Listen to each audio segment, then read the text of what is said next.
Hoje em dia todo mundo conhece os Vingadores. É até difícil pensar em um mundo em que a equipe não é o rosto da Marvel, mas nem sempre foi assim. Por mais que a equipe tivesse boas histórias, ela nunca chegava no nível de popularidade dos X-Men nos quadrinhos. Só que um escritor nos anos 2000 mudou tudo e colocou os Vingadores como o centro do universo Marvel. Eu sou o Neil e nesse vídeo vamos destrinchar os Vingadores de Brian Michael Bendis. Os anos 2000 foram uma época de reinvenção para Marvel.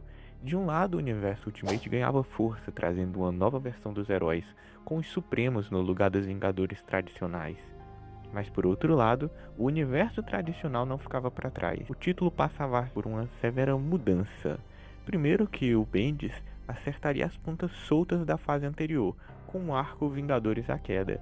É um arco em que a Feiticeira Escarlate acaba detonando com a Mansão dos Vingadores, e a partir daí, com um cenário de destruição, estava tudo pronto para uma reconstrução. E é exatamente o que acontece no arco Motim, em que uma prisão de supervilões conhecida como a Balsa acaba sofrendo um blackout, que ocasiona na fuga de diversos desses supervilões. Com essa fuga e a situação atual dos Vingadores, diversos heróis são unidos ao acaso, como por exemplo Luke Cage, que estava fazendo uma visita à Balsa, bem no momento desse blackout. Tem também o Homem-Aranha, que presenciou esse blackout que foi causado justamente por um inimigo dele, o Electro. E não menos importante, o líder clássico dos Vingadores, Capitão América, também acaba se envolvendo. A ideia de unir os heróis ao acaso remete imediatamente aos Vingadores originais, que se uniram ao acaso para impedir o Hulk descontrolado. Mas aqui é uma formação mista. Temos heróis clássicos dos Vingadores, como o Homem de Ferro e Capitão América, só que também temos personagens menos populares, como o próprio Luke Cage, que acaba ganhando destaque, assim como a Mulher-Aranha, que não tem nenhuma relação com o Homem-Aranha. Enquanto os heróis mais populares da Marvel também começavam a fazer parte dos Vingadores a partir de agora, ou seja, Wolverine e Homem-Aranha, mostrando que agora a equipe estava muito mais conectada aos leitores e passava a ser o centro desse universo, surgindo assim os novos Vingadores. Porém, tem um personagem que acaba roubando a cena nesses primeiros arcos, o Sentinela, um herói criado a partir de um retcon, ou seja, ele foi inserido nessa trama retroativamente, dizendo que ele sempre existiu, mas foi apagado da memória dos demais, e estava preso na balsa, e agora ele estava retornando. Era o retorno do herói que nunca tinha existido, a volta dos que não foram, mas que com o tempo passou a conquistar o público pela sua dinâmica. Ele era um herói solar como o Superman, mas com uma sacada interessante.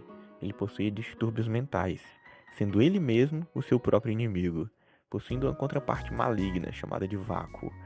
Para cada boa ação que ele fizesse, o Vácuo faria o oposto, o que deixa uma contagem regressiva para uma bomba explodir, pois as maiores ameaças para os Vingadores estariam dentro da própria equipe, nos levando para os polêmicos arcos seguintes. Eu não estava exagerando quando eu disse que os Vingadores passam a ser o centro do universo Marvel, pois é a partir daqui que vamos ter o arco Dinastia M, com o universo sendo reescrito como um paraíso mutante. Mas quem era o vilão por trás da reescrita dessa realidade? Era ninguém menos do que a Feiticeira Escarlate, sendo manipulada pelo seu irmão Pietro Maximoff, o Mercúrio, ambos ex-membros dos Vingadores, que tornava a batalha da equipe ainda mais pessoal.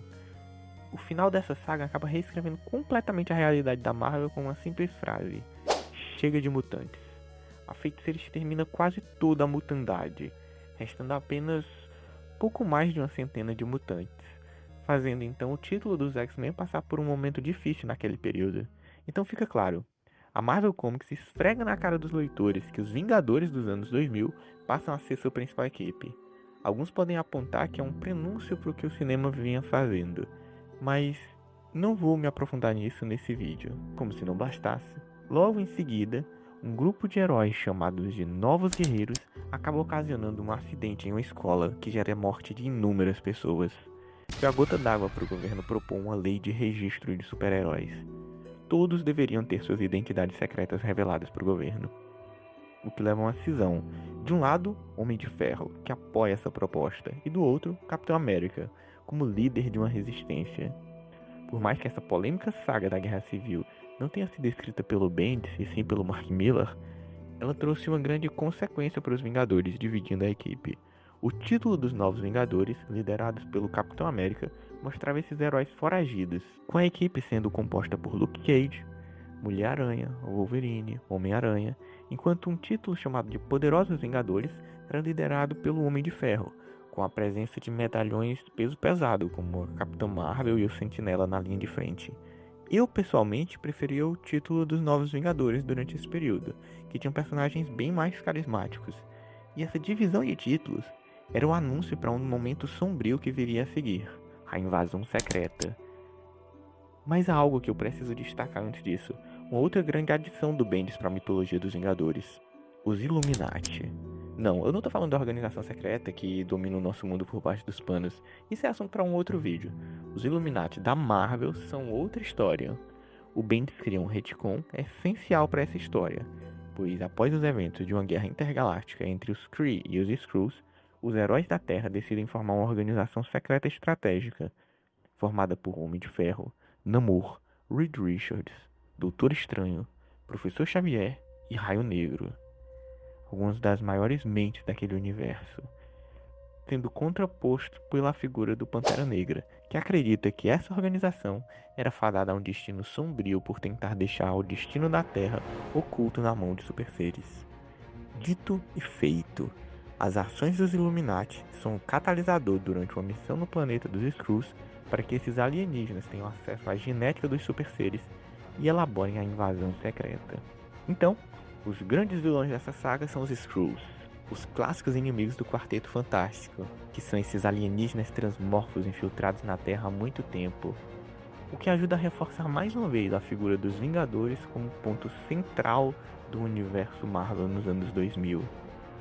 Primeiramente, tinham mexido diretamente em tramas que envolviam os X-Men, e agora estavam intimamente relacionados com os inimigos que eram anteriormente do Quarteto Fantástico, apesar dos próprios Vingadores já terem enfrentado os Skrulls antes. A saga prometia que diversos grandes heróis poderiam ser Skrulls, porém ela deixa a desejar, mas o que não deixa a desejar é a trama dos Novos Vingadores, que é muito bem trabalhada no clima de paranoia da equipe. Será então que todos os desastres que aconteceram até agora tiveram envolvimento dos Skrulls? Em quem a gente podia confiar? Bendis consegue trazer muito bem esse clima na equipe. A chave de ouro ao desfecho do arco, quando a rainha dos Skrulls é derrotada, não por um herói tradicional, mas pelo vilão mais famoso do Homem-Aranha, Norman Osborn, o antigo Duende Verde. Então, eu já consegui comentar sobre como essa saga dos Vingadores acaba colocando eles como o centro do universo Marvel em relação aos X-Men, em relação ao Quarteto, e agora chegava a hora de colocar em relação ao Homem-Aranha, uma vez que seu maior vilão passava a ser um dos principais protagonistas dessa saga, e como consequência disso, Norman Osborn passa então a ser uma figura bem vista pelo governo. Ele vira o diretor da SHIELD, ou melhor, da Hammer, como ela passa a ser chamada nesse período. E com o ganho de seu poder político, rapidamente faz questão de substituir os Vingadores por sua própria versão da equipe, uma versão muito mais sombria, ou melhor, os Vingadores Sombrios. Esse momento é um dos ápices da fase para mim, os Novos Vingadores tendo que lidar agora com toda essa questão midiática, enquanto acompanhamos esse disfuncional time reunido pelo Norman Osborn, que não é mais o Duende Verde, mas sim o Patriota de Ferro, e monta uma equipe com diversos personagens problemáticos, como por exemplo o Venom no lugar do Homem-Aranha e o trágico Sentinela no time, manipulando o herói desequilibrado para os seus próprios interesses. Interesses que são muito bem explorados no arco seguinte, o Cerco, em que Asgard, agora localizada na Terra, é confrontada politicamente por sua localização em território americano. Norman tem seus próprios interesses em obter recursos com base nessa localização, e nisso culmina em um cerco dos Vingadores Sombrios ao reino de Asgard, tendo inclusive uma baita batalha com o Sentinela, tendo sua tragédia finalizada com o sacrifício, sendo tomado por sua contraparte maligna, enfrentando a principal linha de defesa de Asgard, o poderoso Thor. O Sentinela, quando retorna à consciência, implora para que Thor ponha um fim no seu sofrimento, e é isso que ele faz, liberando o herói do seu tormento. É intenso e põe um fim nesse período dos Vingadores Sombrios, expondo os podres de Norman Osborn. E assim, depois de um momento sombrio, é hora dos Vingadores brilharem novamente, ou seja, Os Vingadores retornam. É de arrepiar para quem acompanhou toda a jornada ver os Vingadores heróicos novamente. Não é mais Novos Vingadores, ou Poderosos Vingadores, ou Vingadores Sombrios. É simplesmente Vingadores. Uma equipe que tem diversos dos personagens apresentados no decorrer da fase, mas que traz também um ar clássico, com Thor voltando a integrar a equipe depois dos ocorridos no cerco. Então, temos a grande trindade do MCU que viria a se popularizar como os rostos principais dos Vingadores: Capitão América, Homem de Ferro e Thor. Mas sem deixar de lado os medalhões da Marvel, Wolverine e Homem-Aranha, que continuavam a integrar a equipe. E ainda por cima alguns heróis menores, como o Gavião Arqueiro e a Mulher-Aranha, que foram muito bem desenvolvidos durante a fase do Bendis. Com a saída do Brian Michael Bendis do título, ele retornava ocasionalmente para sagas que tentavam emular o seu período, mas sem jamais ter o brilho de antes. No decorrer da década de 2010, já com a grande popularidade dos Vingadores no cinema, tiveram algumas sagas ruins com o envolvimento desse escritor, que acabaram sujando para sempre o seu nome para o grande público, como o próprio Medo, a Era de Ultron e a Guerra Civil 2. Foram catastróficas, mas isso jamais poderia apagar o seu legado deixado no título nos anos 2000. E se você curte boas sagas dos anos 2000, eu recomendo esse outro vídeo sobre A Noite Mais Densa.